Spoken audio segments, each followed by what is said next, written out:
So you're either going to love it or you're going to hate it. No wonder it's the most controversial type of cruise cabin out there. And when you pay that much to go on a cruise, the last thing you want to do is pick a wrong cabin and hate it. And I want to help you figure it out before you pay for it. One thing is for certain, it is not a one-size-fits-all, because when we sailed on Icon of the Seas, we spent about half the cruise while living in this cabin, debating whether we like it or not. Until two things happened that made our decision final. More on them in a minute. See, the reason this cabin is so controversial is because it's really different, and what I think is a pro, you might consider as a con. So please let me know in the comments what you think, because I'm really interested in seeing if more people like it or not. With that said, here are 7 factors to consider so you can decide if it's the best thing since sliced bread or the worst idea ever for you. The most obvious thing we saw as we walked into the cabin was, wow, this is big. That's what she said. Normal size of a balcony cabin is around 150 square feet, plus 50 square feet or so of the balcony. In this cabin, you get the whole 200 square feet, and you really feel like you made it to the next class, like a junior suite. This is where people that don't go cruising are saying, what? This is a big deal? And the seasoned cruisers know all about the value of just a little bit of square footage in a cabin. I mean, people will pay thousands of dollars just to have a few more square feet in the cabin for the same cruise, right? Oh, if you are a new cruiser and you don't know what I'm talking about, then I'm going to link somewhere up here later to the next video I'm working on about the different cabin types to help you choose what is right for you. And if you'd like to save some money on Icon class ships, check the link in the description to some really good group rates that we currently have on both Icon and Star of the Seas. For us, the bigger size is a huge positive. So with this extra 50 square feet in your cabin, it's like having a sunroom in your house. You have a beautiful unobstructed view of the ocean. You also have comfortable chairs with a table instead of the regular outdoor chairs that they normally have on balconies. So could this be a pro? Well, maybe for some people. On the other hand, if you like outdoors, which is the whole point, right? You love that feeling of being in the middle of the ocean and feel that breeze, your morning coffee by the ocean waves or the evening glass of wine by the moonlight. The problem is it doesn't feel like a balcony. You're surrounded by 2 solid walls that look like cruise ship cabin, and it feels like a large open window that you just paid for a balcony. So this was a huge con for us, but it did bring an interesting new consideration. There's no debate that the infinite balcony offers more privacy from your neighbors. Why would I need privacy? With regular balconies, those thin partitions don't really do anything for stopping the sound, and you can easily carry on a conversation with people several balconies over. In this cabin, we never heard our neighbors once. Granted, we don't know if their balcony was open at the same time as ours or not, but that was a definite plus. Number one thing that people don't like about this cabin type is that when you open that balcony, the air conditioning is gone.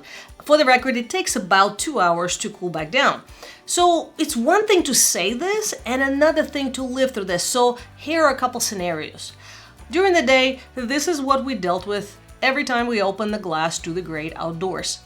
Everything was foggy and the cabin was really humid. But I've seen that from some videos before, so I knew this could happen. One of the biggest factors that impacted our decision about this cabin after about day 4 were the evenings. One of my favorite reasons to get a balcony cabin is to come back after the dinner and the shows and go to the balcony and just enjoy the comforting sounds of the ocean and each other's company, have a glass of wine. In this cabin, it came down to the decision of whether we enjoy this evening ocean routine or have air conditioning to sleep in. In our case, the comfort of air conditioning won. And we were sailing in January, pretty much the coldest month in the Caribbean. I could not personally imagine even cracking it open if it was in July, but if you are that type of person that likes that hot, humid air and you don't care about air conditioning, which a lot of people don't, that shouldn't bother you at all. For us, that was a huge negative.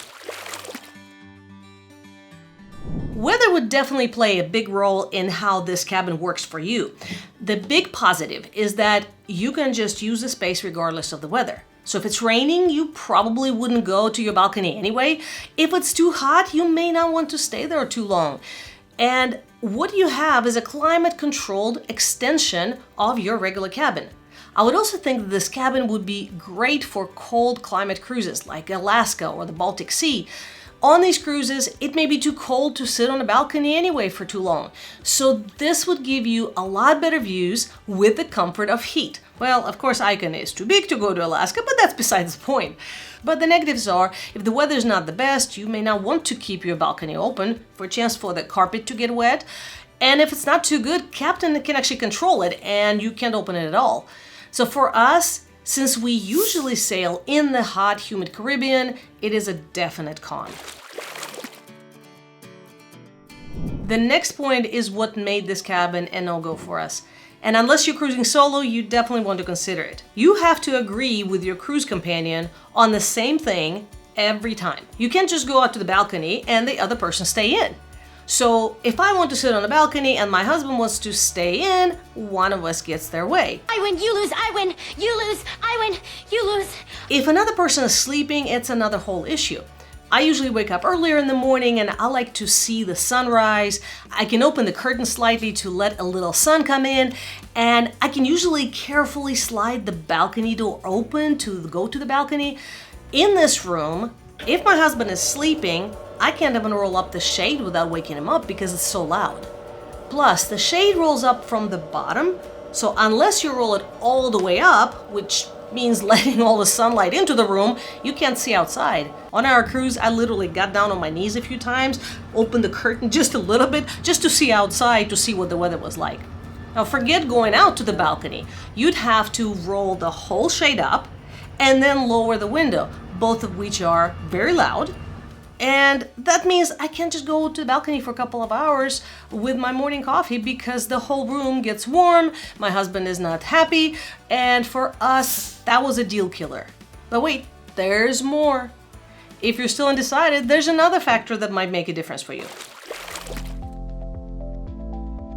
Having a balcony comes with some benefits that you can use.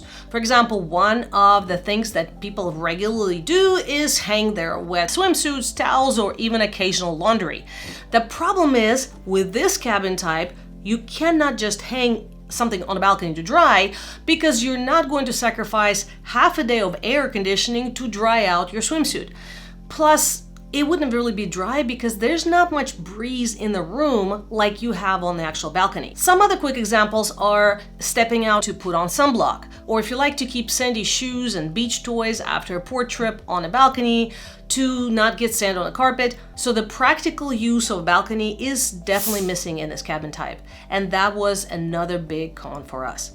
For all of the above reasons, we decided that the if in a balcony cons far outweigh the pros for us. But I'd love to hear your opinion on these factors or any others that you found if you sailed in the Infinite balcony.